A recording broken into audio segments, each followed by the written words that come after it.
આપણા દેશમાં દર થોડા દિવસે ક્યારેક રિવાજના નામે, ક્યારેક માન્યતાના નામે, ક્યારેક સંસ્કૃતિના નામે અને કોઈને કોઈ વાતે, કોઈને કોઈ બહાના હેઠળ માન્યતાઓના નામે જેવી ઘટનાઓ સામે આવતી હોય છે એ સવાલ કરે છે। આ વખતે મધ્યપ્રદેશમાંથી એક ઘટના સામે આવી છે જેમાં જિલ્લો છે દાહોલી જિલ્લો, ત્યાં વરસાદ નહોતો પડતો અને એના કારણે વરસાદ આવશે એવી આશાથી, એવી માન્યતાથી માતાજીને રીઝવવા માટે પોતાના જ ગામની, પોતાના જ ઘરની દીકરીઓને નિર્વસ્ત્ર કરીને આખા ગામમાં એમનું ફુલેકું ફેરવવામાં આવે છે। એ દીકરીના હાથે પૂજા કરાવવામાં આવે છે અને આવી ઘટનાઓ જ્યારે સામે આવે, પ્રશાસનને સવાલ કરાય ત્યારે નુપુર દરેક વખત એવું કહેતા હોય છે કે આ તો આદિવાસી સમાજ છે, આ તો એમની માન્યતા છે, આ તો એમની રૂઢિઓ છે, પણ રૂઢિ અને માન્યતાના નામે ક્યાં સુધી આપણે આવું ચલાવતા રહીશું? અમને બિલકુલ આવું ક્યાં સુધી ચલાવતા રહીશું એ સવાલ તો છે જ, પણ આ ઘટના જ્યારે અમે અહીંથી આપને કહી રહ્યા છીએ, જ્યારે આ દીકરીઓની હાલત વર્ણવવાની હતી ત્યારે દેવાંશી એક સેકન્ડ માટે ખચકાઈ પણ ગઈ, કારણ કે આ અવસ્થા વર્ણવી કેવી રીતે? કારણ કે જ્યાં આપણે સ્ત્રીઓના સન્માનની વાત કરીએ છીએ, દીકરીઓના સન્માનની વાત કરીએ છીએ, અને એમાં આ પ્રકારની એક અંધશ્રદ્ધા છે આ, કારણ કે વરસાદ નથી આવતો એના માટે યજ્ઞો કરવા, એના માટે પૂજા અર્ચના કરવી આપણી પરંપરા છે, એ શ્રદ્ધા છે, પણ શ્રદ્ધા અને અંધશ્રદ્ધા વચ્ચેની આ પાતળી ભેદ રેખા છે અને આ પાતળી ભેદ રેખા જ્યાં સુધી આપણે નહીં સમજીએ ત્યાં સુધી આ જ રીતે આપણી દીકરીઓ ઉપર, બહેનો ઉપર, પત્ની કે માતા ઉપર અત્યાચાર થતા રહેશે અને આ જ રીતે નિર્વસ્ત્ર કરીને ફેરવવામાં આવતી રહેશે, માતાઓને ડાકણ સમજીને એના ઉપર પથ્થરની વરસાદ થતી રહેશે। આ કોઈ નવી ઘટના નથી, આ પ્રકારની અનેકો ઘટના, અનેક અંધશ્રદ્ધાના કિસ્સાઓ આપણે જોતા આવ્યા છીએ, પણ આપણે સભ્ય સમાજમાંથી આવીએ છીએ એ પણ ન ભૂલવું જોઈએ, કારણ કે જ્યારે આ વાતની આગળ રજૂઆત કરવામાં આવે છે, દેવાંશી આગળ એના વિશે કહે છે કે શું થયું, ત્યારે એમ હાથ ઊંચા કરી દેવામાં આવે છે કે આ તો રીતિ રિવાજ છે, આ તો પરંપરા છે, પણ જ્યાં સુધી આવા કુરિવાજોને કડક હાથે નહીં ડમાય ત્યાં સુધી દેવાંશી સન્માન નહીં જળવાય। અને એટલા જ માટે મધ્યપ્રદેશમાં જ્યારે આયોગના અધ્યક્ષને રજૂઆત કરવામાં આવી તો એમણે કહ્યું કે આ તો એમની સંસ્કૃતિ છે, ગામવાળાને વાંધો નથી તો પછી તમને શું વાંધો છે? એસપીને રજૂઆત કરી તો એસપીએ કહ્યું કે હા, અમે આ વિડીયો જોયો છે પણ કોઈએ અમને ફરિયાદ નથી કરી અને ફરિયાદ નથી કરી એટલે અમે કંઈ લેવાના નથી। જાતે સ્વતઃ સંજ્ઞાનની જે વાત છે કે જાતે પોલીસ સંજ્ઞાન લે, એ બધી વાત તો આમાં આવતી જ નથી। પોલીસવાળાને પણ એવું જ લાગે છે કે આમાં શું વાંધો છે? સંસ્કૃતિ, સભ્યતા, રિવાજ, માન્યતા, દરેક સમાજમાં એની વ્યાખ્યા બદલાઈ જાય છે। કોઈકને જ્યારે યજ્ઞ રિવાજ લાગતો હોય, એને માન્યતા લાગતી હોય તો કોઈ કહેશે કે આ એમની માન્યતા છે। દરેક માન્યતાઓને ત્યાં સુધી જ સ્વીકાર્યતા આપી શકાય જ્યાં સુધી કોઈ વ્યક્તિની ગરિમા સુધી એ નથી પહોંચતું। જ્યારે દીકરીઓને આવી રીતે નિર્વસ્ત્ર કરીને ફેરવવામાં આવે છે, એ દીકરીને પણ એમાં ખોટું નથી લાગવાનું, ના એ પરિવારને ખોટું લાગવાનું છે, ના આખા ગામને ખોટું લાગવાનું છે, પણ એક સમાજ તરીકે આપણે આ ખોટી દિશાઓ અને ખોટા રીતે રિવાજો ઊભા કરી રહ્યા છીએ અને એટલે એકવાર આવી ઘટનાઓ પર વિચાર કરવો જરૂરી છે। માન્યતાઓના નામે કંઈ પણ તો ન ચલાવી લેવાય। હવે વાત કરવી છે દેશની રાજનીતિ વિશે, અને દેશની રાજનીતિમાં ઉત્તર પ્રદેશ આ રાજ્ય ખૂબ જ વિશાળ છે। અહીંયાની રાજનીતિ દેશનો મિજાજ બતાવે છે। અહીંયા 403 વિધાનસભાની સીટ છે અને એટલે અહીંયા જીત હારનું ખૂબ મહત્વ હોય છે, અને એટલે જ વિધાનસભા ચૂંટણી પહેલા ઉત્તર પ્રદેશમાં દરેક પક્ષ એક્ટિવ છે, પણ આ વખતે દરેક પક્ષે પોતાના વિશ્વસનીય જનાધાર બદલી નાખ્યા છે। ઉત્તર પ્રદેશ દેશનું વસ્તીની દ્રષ્ટિએ સૌથી વિશાળ રાજ્ય, દેશની રાજનીતિ માટે સૌથી મહત્વનું રાજ્ય અને દેશમાં થવાવાળી દરેક મોટી ઘટનાઓમાં મોટા ભાગે કેન્દ્ર રહેતું રાજ્ય 6 મહિના પછી ચૂંટણીની પ્રક્રિયામાંથી પસાર થવાનું છે। પણ વર્ષ 2017માં ઉત્તર પ્રદેશમાં કોઈએ ધાર્યું પણ ન હોય એવી બહુમતી સાથે બનેલી ભાજપની સરકાર અને પછી રાજ્યમાં બદલાયેલો માહોલ 5 વર્ષ પછી ફરીથી થવા જઈ રહેલા ઇલેક્શનને એક અલગ જ રંગમાં રંગી રહ્યા છે। આ ચૂંટણીમાં હજુ સુધી કોઈ જ નક્કી નથી કરી શકતું કે લોકોનો મિજાજ શું છે, કઈ દિશામાં વોટ વળવાના છે, પણ દરેક પક્ષની તૈયારીઓ શરૂ થઈ ગઈ છે। છેલ્લા 5 વર્ષથી એકદમ નિષ્ક્રિય અને રાજનીતિમાં મોટા વિવાદોમાંથી પણ ગાયબ એવા માયાવતી ફરી એકવાર એક્ટિવ થયા છે, પણ વર્ષ 2007ની એમને મળેલી બહુમતી પછી આવેલી સોશિયલ એન્જિનિયરિંગની થિયરી ફરી એકવાર કામે લગાડવાની વાત છે અને એટલે જ માયાવતીએ બસપા આયોજિત પ્રબુદ્ધ નાગરિક સંમેલનમાં જે રીતે ભાગ લીધો, ત્યાં જે નારા લાગ્યા એ બતાવે છે કે માયાવતીની રાજનીતિ હવે સવર્ણ અને પછાત બંનેની સાથે રહેવાની છે। એક મ્યાનમાં 2 તલવાર સાથે રાખીને ચાલવા માંગે છે માયાવતી। હરે ઓમ સ્વસ્તિ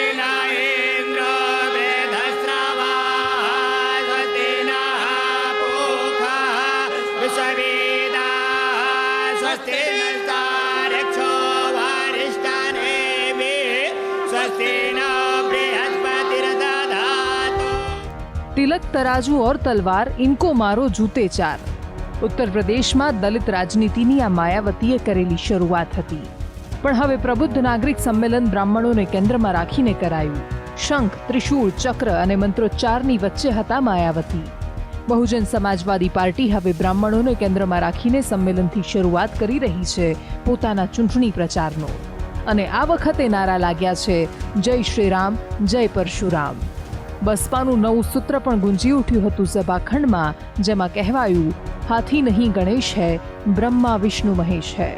यूपी में इस बार बीएसपी की सरकार बनने पर अन्य सभी समाज के लोगों के साथ साथ ब्राह्मण समाज की भी सुरक्षा, सम्मान व तरक्की आदि का सन 2007 में बीएसपी की पूर्ण बहुमत की रही सरकार की तरह ही इनका पुनः पूरा ध्यान रखा जाएगा, बल्कि इनके साथ व अन्य समाज के लोगों के साथ भी संकीर्ण मानसिकता व जातिगत एवं राजनीतिक द्वेष की भावना से जो भी गलत कार्रवाई की गई है, तो फिर बीएसपी की सरकार बनने पर उन सभी मामलों की उच्च स्तरीय जांच कराई जाएगी।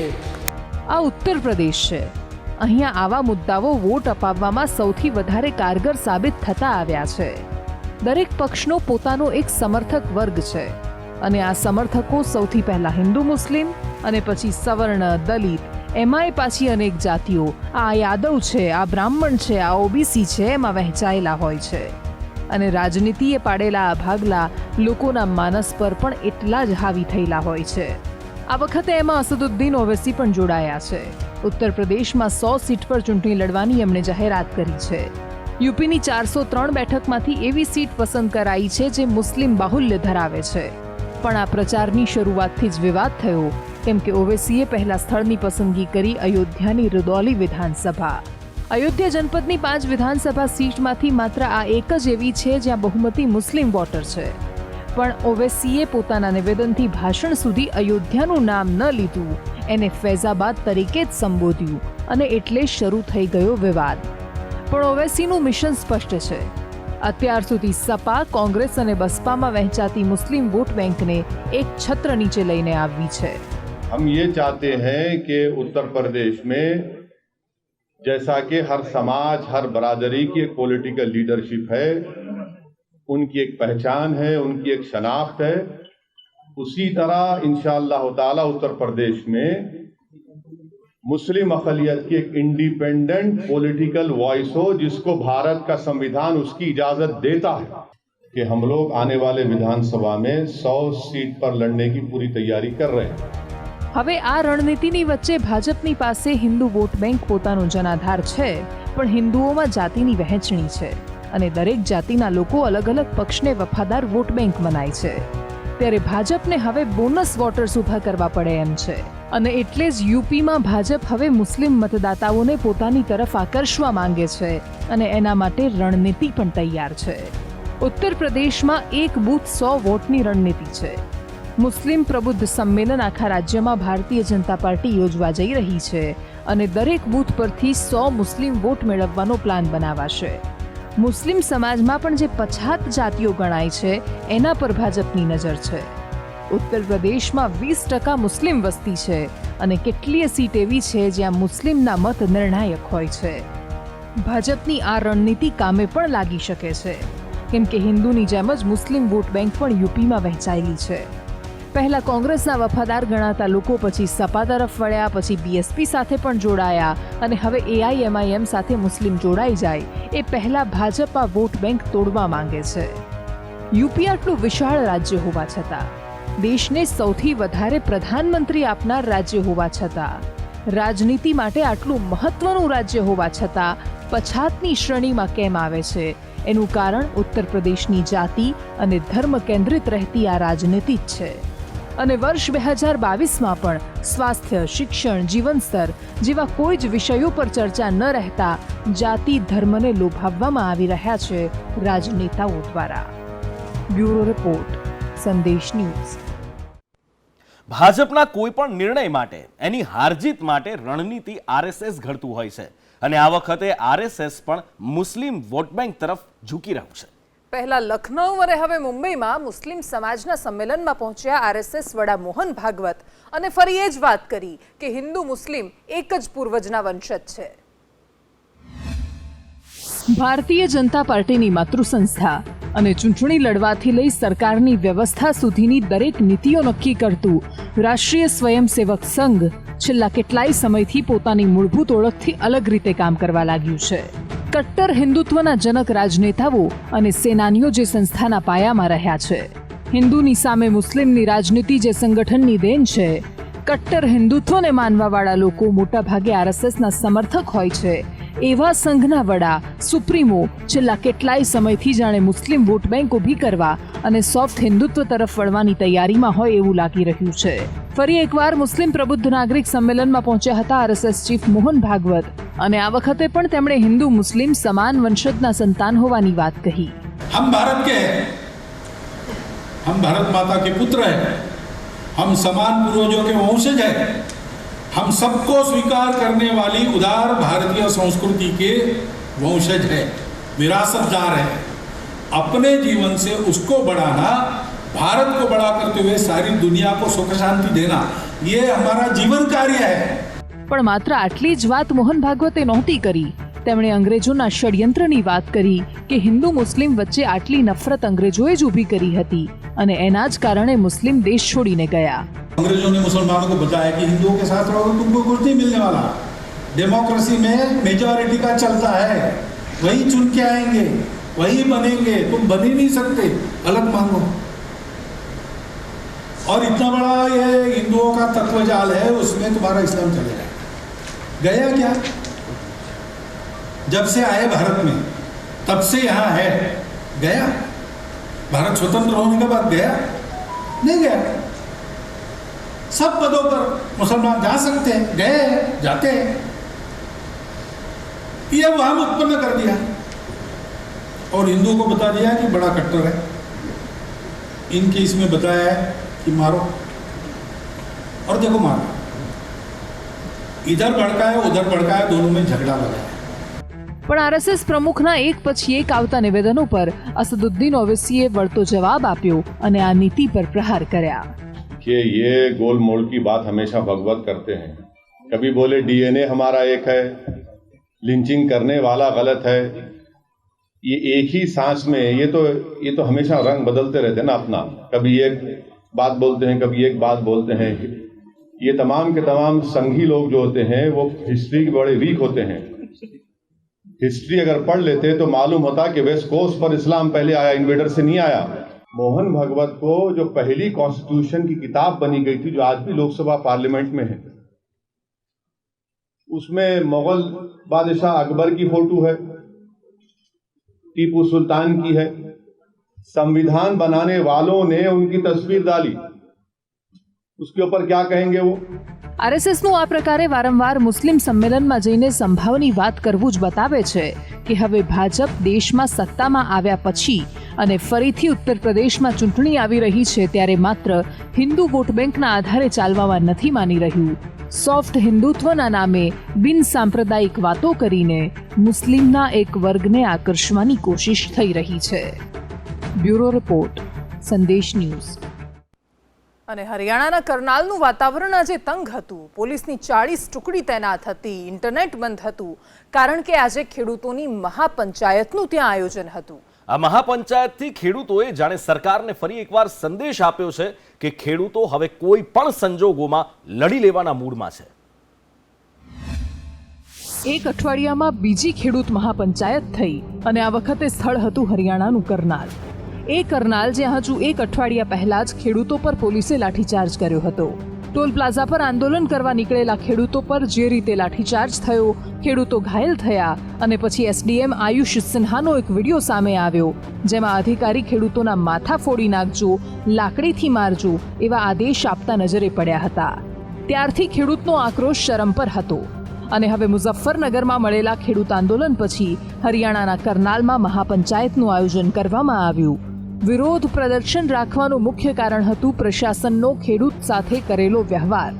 પણ આંદોલન ઉગ્ર બનવાના ડરના કારણે સરકારે પહેલેથી જ કરનાલમાં ઇન્ટરનેટ સેવા 24 કલાક માટે બંધ કરી દીધી અને આખા શહેરને પોલીસ છાવણીમાં ફેરવી દીધું. કરનાલ એપીએમસી જાણે કે પોલીસનું કેન્દ્ર બની ગઈ અને સચિવાલયનો ઘેરાવ ખેડૂતો ન કરી શકે એ માટે પણ સુરક્ષા ઊભી કરાઈ.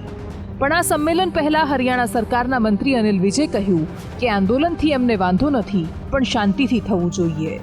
प्रशासन के होता इंतजाम है, किसी को भी कानून हाथ में नहीं लेने दिया जाएगा और हमारी किसान भाइयों से अपील भी है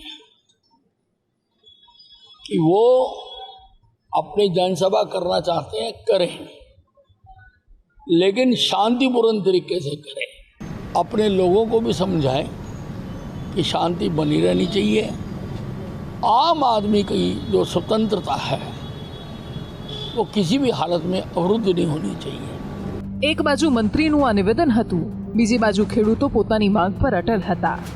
હરિયાણામાં મુખ્યમંત્રી મનોહરલાલ ખટ્ટરના એક કાર્યક્રમનો વિરોધ કરવા નીકળ્યા હતા ખેડૂતો, અને એ સમયે જ એમના પર સુનિયોજિત લાઠીચાર્જ કરાયો હતો. ત્યારે હરિયાણાના ખેડૂત નેતા ગુરનામ સિંહે પણ હવે ઘાયલ અને શહીદ ખેડૂતો માટે પોતાની માંગ મૂકી છે. देखिए, आज महापंचायत और भारी संख्या में लोग यहाँ पे पहुँच चुके हैं. इनमें जोश भी है और संख्या भी है. और हमारी जो मांगे हैं वो पहले जो हमने बताया था कि दोषी अधिकारियों में मुकदमे दर्ज करना और मुआवजा देना और उसके लड़के को नौकरी देना, ये सभी मांगे हैं. अगर सरकार मानती है तो अच्छा है.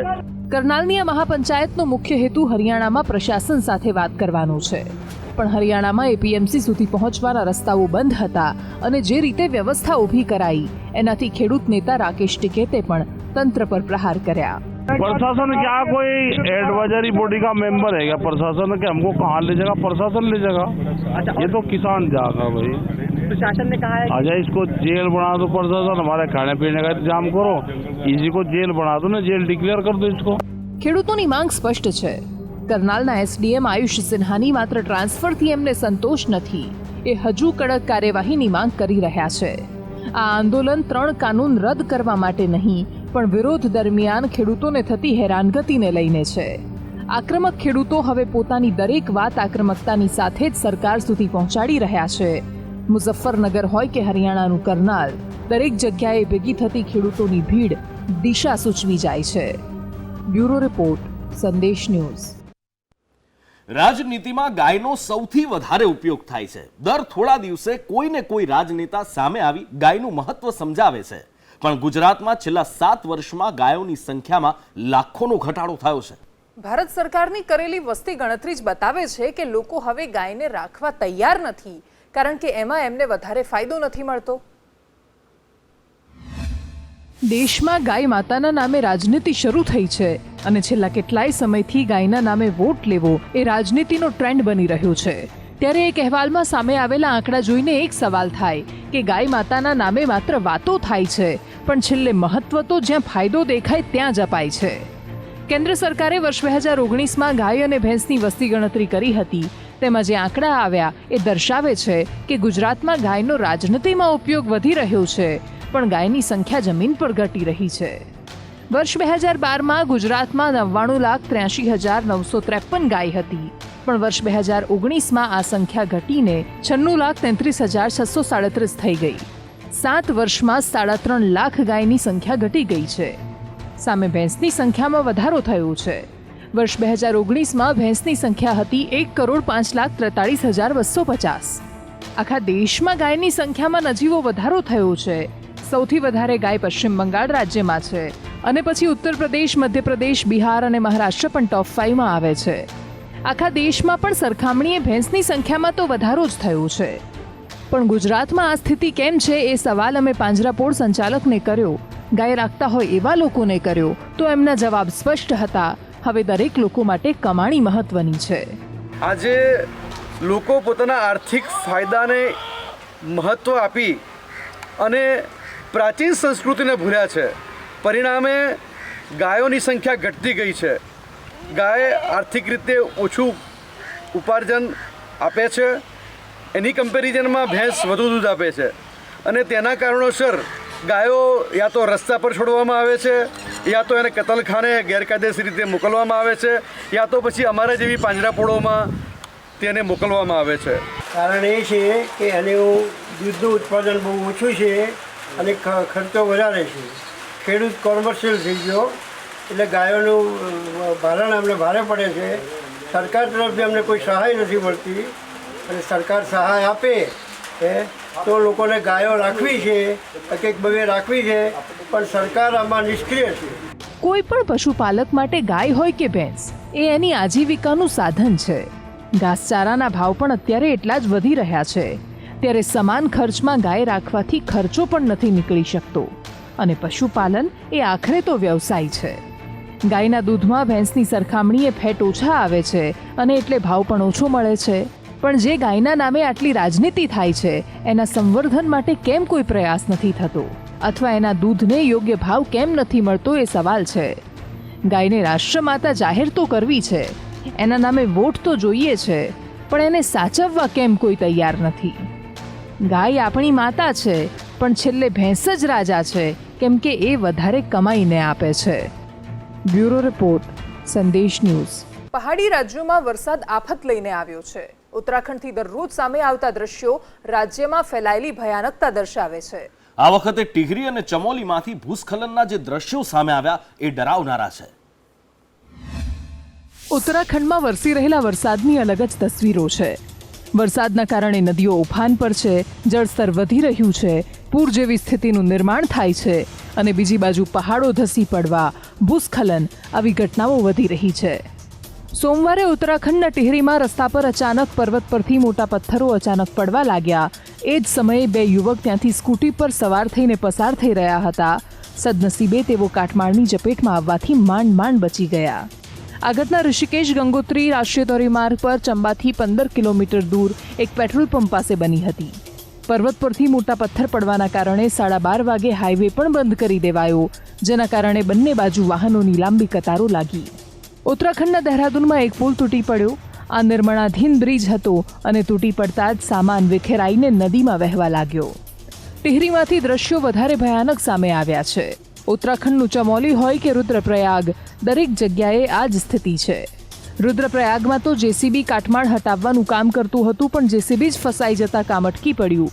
સ્થિતિ સારી થાય અને ટ્રાફિકમાંથી બહાર નીકળી શકાય એવી રાહ જોયા વગર લોકો પાસે છૂટકો જ નથી. પહાડો અને દેવસ્થાનોનું રાજ્ય અત્યારે કુદરતના પ્રકોપનો સામનો કરી રહ્યું છે. બ્યુરો રિપોર્ટ, સંદેશ ન્યૂઝ.